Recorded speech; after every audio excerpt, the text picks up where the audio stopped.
Hello, everybody, and welcome to another episode of the Extreme Performance Series video blogs. My name is Todd Muirhead, and today I have with me one of the performance expert for the hands-on labs. Josh, go ahead and introduce yourself. Thanks, Todd. Yeah, as Todd said, my name is Joshua Schnee. I am a senior staff engineer here at VMware out of our performance team. And specifically, I lead the SaaS performance team as one of the things that I do. Part of that is getting to have a lot of hands-on experience with the hands-on labs clouds. I always find it really super fascinating to talk to you about the performance work that you do with the hands-on labs. So I can't wait to get into it. So I think you may have some slides to help us through this conversation today. Let's go ahead and switch over to those. So a lot of people are familiar with the hands-on labs, but just in case it's your first time hearing about it, it's browser-based content. It means you can run it pretty much on anything. There's no special software. You don't have to download anything. You don't need any license. It doesn't require anything like that. A key thing for a lot of people is it's 100% free, right? In addition to that, we realize that people want to consume content differently. So we have a variety of ways to consume it. You have lightning labs, which is, as it says there, 30 minutes. Quickly get in, learn something of core VMware software products, and then get out. We have comprehensive labs, so maybe you want to dig a little bit deeper. Maybe you're looking at more advanced technologies or environments. We got that for you. And we even have some stuff for gamification. So maybe you want to compete with your peers, test your knowledge, get yourself into some interesting scenarios. And we have that, a lot of fun.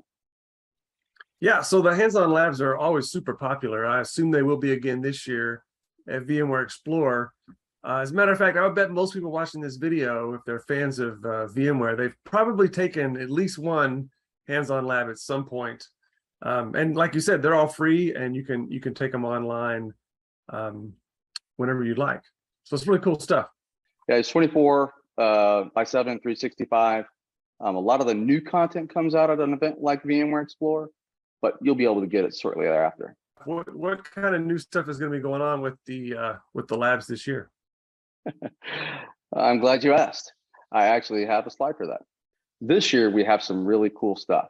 So we have what's called the Solutions Test Drive, which is VMware solutions running on bare metal, things that you haven't been able to get to before.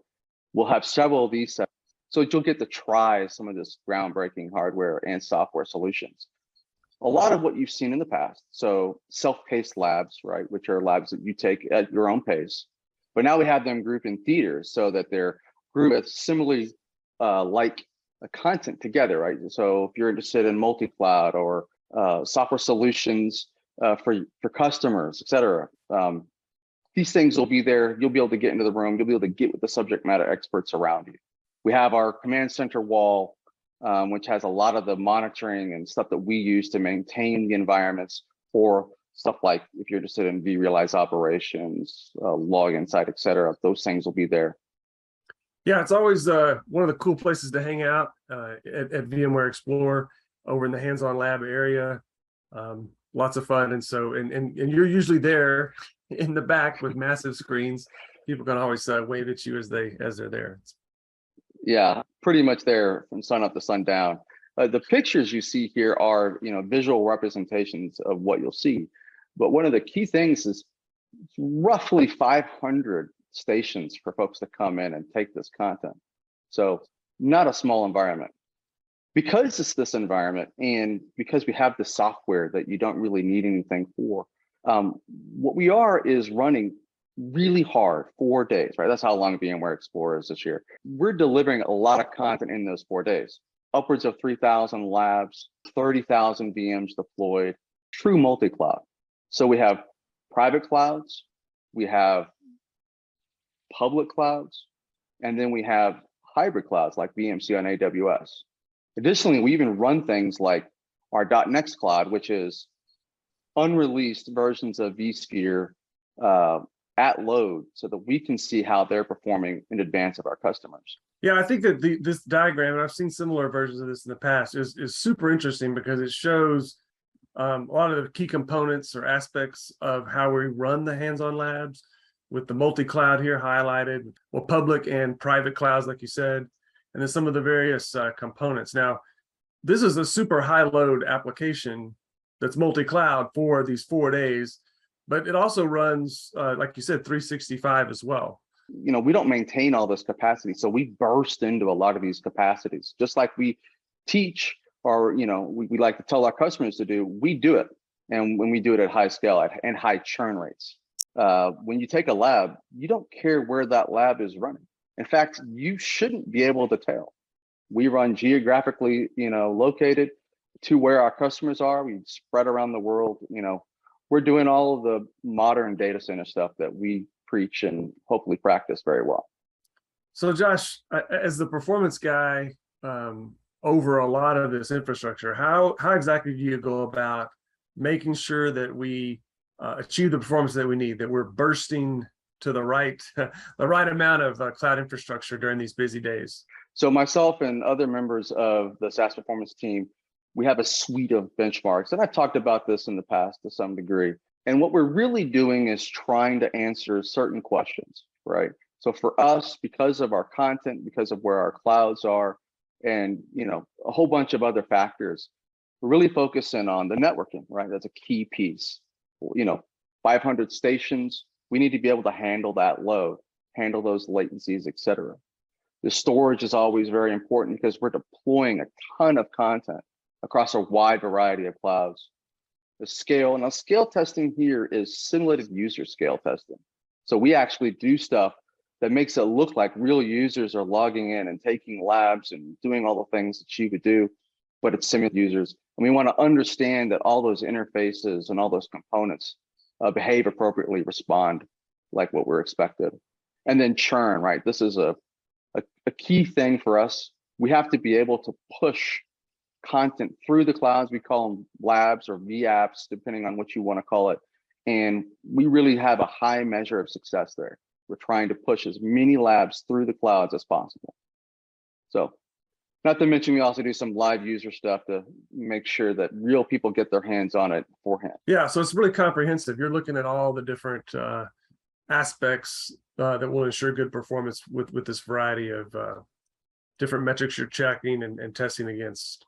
And we always find very, very interesting things real quick. Networking, a lot of times a route will get messed up, right? So nobody wants to have a route that's 200 milliseconds longer than you want it to be, right? Or storage array will accidentally get misconfigured and suddenly you're getting half the IOPS you think you should get or you expect to be able to get. Same thing with scale and churn. You find things where, hey, there's just a mistake somewhere in somebody's lab content. It doesn't come up cleanly, and we need to be able to remediate it quickly. And then churn, which is our big hammer for the clouds, is really how we determine whether or not we're ready, right? Because that's the answer we're trying to give to ourselves, our management team, and our customers. We're ready to handle these loads. It's massive day over day user increases. I assume that if I was a customer, I would want to know, how do I take the things that you guys have learned, and I say you as in the hands-on labs team, in terms of running this big infrastructure, how do I take those learnings and apply them to my multi-cloud efforts that I'm working on today? You want to really, really think about what the worst case scenario is for you, right? For us, it may be a DR event or a specific really large piece of content being deployed more than ever expected, right? So do that. Be realistic here, right? I talk about knowing your customers, but it's really also know your content, right? Take the time to understand what's going to be the most popular thing, right? As much as possible, try to simplify, right? Figure out where your dependencies are and reduce them as much as possible, and then reduce your points of failure, right? So again, have ways that you can transition away from failed clouds or failed content or whatever it is, wherever those points of failure are. And the key thing that I really, really like to drive home to folks, and this applies to everybody doing any kind of performance analysis, is do it again, right? Things change. When they do, you need to retest, you need to reanalyze what you've got, because you may find things need to be adjusted. So that's my key 4 takeaways for our users. Yeah, I like this. This is really simple, a well summarized method for approaching this type of environment and performance analysis in general, really, Yep. that customers should really take to heart and attempt to apply to their own environments for sure. It's always a pleasure. I think we have a lot of great stuff at VMware Explore, and I hope to see you there. So yeah, I'd like to thank everybody for watching this episode of the video blog series. I'd like to encourage you to check out the links provided here below for more information about the hands-on labs, and also to check out the other episodes in the series. Thanks, Josh, and thanks everybody. Thanks, Todd.